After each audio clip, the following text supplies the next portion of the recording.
দুপুরে রান্না বসানোর আগে অনলাইন সাইট থেকে একটু পাউরুটি, একটু পনির, একটু দই, তারপরে একটুখানি ডিম এগুলো আনিয়ে নিলাম। এর আগে 1 কিলো দই আনিয়েছি, তার এক্সপায়ারি ডেট এখনও শেষ হয়নি, কিন্তু দইটা কিভাবে পুরো সিল্ড প্যাক অবস্থাতেই পচা এসেছে বুঝতে পারলাম না।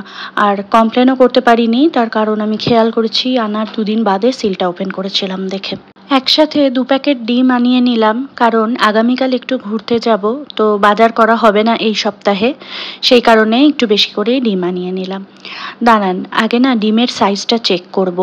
এই এক্সেল লেখা যে ডিমগুলো, এগুলো হচ্ছে বড় বড় ডিম, এগুলোর মানে দামটা অনেকটাই বেশি নেয় নর্মাল ডিমের থেকে।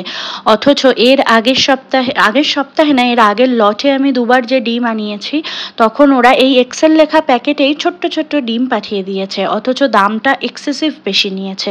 তাই আমি আগেই চেক করে নিচ্ছি, কারণ যদি কোনো কিছু গন্ডগোল হয় যাতে আমি সঙ্গে সঙ্গে কমপ্লেনটা করতে পারি। আগেরবার ওই দই আর ডিম এই দুটোতেই আমি ঠকে গেছি অনেকটা।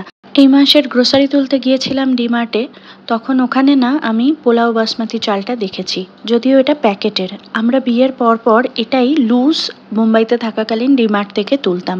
এই চালটা খেতে ভীষণ সুন্দর, আর এই চালটাতে না হালকা একটা গন্ধ থাকে, খুব বেশি লম্বা যে চালটা হয় তা নয়, কিন্তু খুব সুন্দর একটা মাইল্ড গন্ধ থাকে।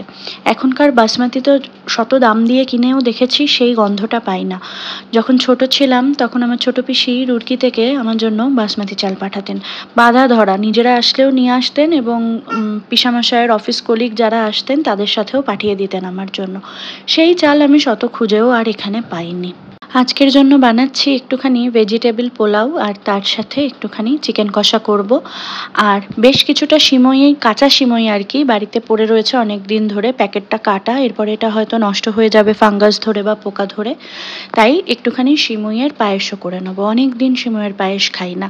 সিমইয়ের পায়েস করলে বা সিমই দেখলে পরেই আমার ছোটবেলার কথা মারাত্মকভাবে মনে পড়ে। ছোটবেলায় গরমের ছুটি বা পুজোর ছুটি, যখনই কোনো লম্বা ছুটি পেতাম, তখন মাসিরা এসে নিয়ে যেতেন মামা বাড়িতে, এবং ওখানে গেলে পরে বাঁধা ধরা এই সিমইয়ের পায়েস, আর এটা দিয়ে রুটি হোক, লুচি হোক, এই ধরনের জিনিস আমরা খেতাম।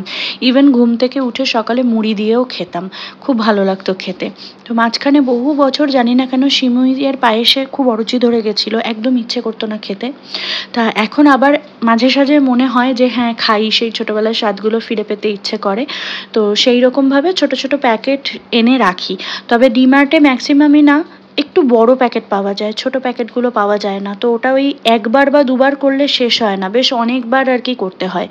আর মিষ্টি যে কোনো জিনিসই আমাদের বাড়িতে আমি চেষ্টা করি একটুখানি কম করার, কারণ যেহেতু আমাদের বাড়িতে 3জন মেম্বারের মধ্যে 2জন মেম্বারই ডায়াবেটিক, সেই কারণে মিষ্টিটা চেষ্টা করি মিষ্টি আইটেমগুলো একটুখানি কম রান্না করার।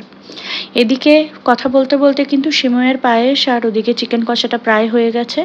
আর এখানে ভেজিটেবল পোলাওয়ের জন্য সমস্ত ড্রাই ফ্রুটস ঘিতে আর সাদা তেল মিক্স করে ভেজে নিয়ে তার মধ্যে চাল দিয়ে, এই চালটা ভিজিয়ে রেখেছিলাম, তো চাল দিয়ে ভালো করে ভেজে নিয়েছিলাম, তারপর তার মধ্যে আমি পছন্দের সবজিগুলো দিয়ে দিয়েছি। এবার এই সবজিগুলো দিয়েও ভালো করে ভাজা ভাজা করে এর মধ্যে আমি চালের ডবল মাপে জল দিয়ে দেবো। আর যতটা সবজি সেই কোয়ান্টিটির অর্ধেক মাপের আমি দুধ অ্যাড করেছি, সেটা আমি ভিডিও করতে ভুলে গিয়েছিলাম। এই পোলাওটা খেতে কিন্তু সত্যি ভীষণ সুন্দর হয়, আর গন্ধটাও খুব ভালো আসে। আগামীকাল খুব সকাল সকাল উঠেই বেরিয়ে যাব। আগামীকাল কতটা ভিডিও বা পোস্ট আমি করতে পারবো জানি না, তবে চেষ্টা করব কোথায় যাচ্ছি, কি করছি সেগুলো আপনাদের সাথে শেয়ার করার। আপনারা ভালো থাকবেন, সুস্থ থাকবেন, নিরাপদে থাকবেন। আপনাদের সাথে দেখা হবে খুব তাড়াতাড়ি নতুন কোনো একটি ভিডিওতে। আজ তাহলে আসি।